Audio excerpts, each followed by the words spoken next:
We went to all the trouble of installing these and they still couldn't be bothered.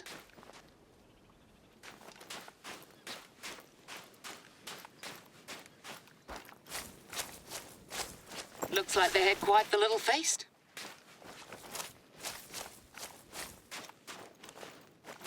These kids would have nightmares if you showed them some of what I've seen out here. Birds with stomachs so full of plastic they can't eat. South Island University. I knew it. Way too many people around here who have never respected this place.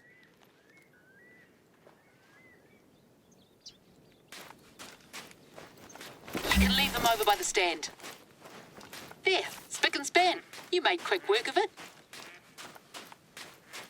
That's a perfectly usable tent. No sense wasting it. Anyway, I've had enough of this.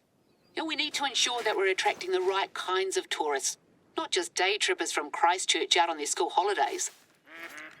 It's okay for people to come here and leave no trace, but it'd be better if we could rely on them to help us with our conservation goals.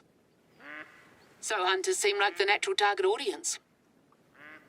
Our deer and goat populations need constant culling.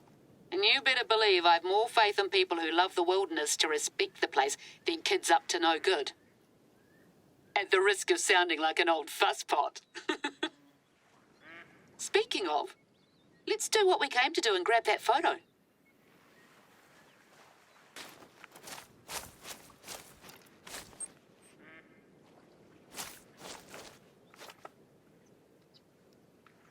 Lovely use of lighting.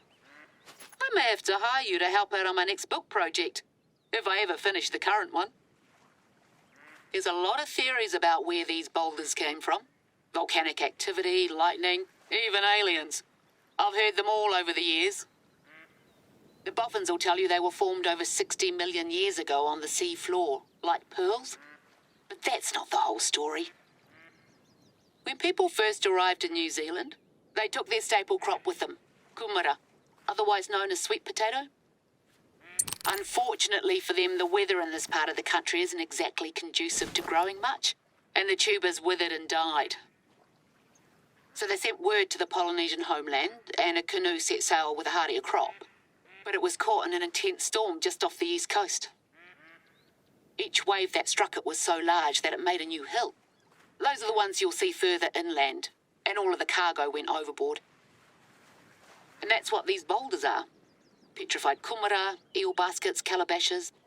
The canoe itself formed the reef further up. Moral of the story?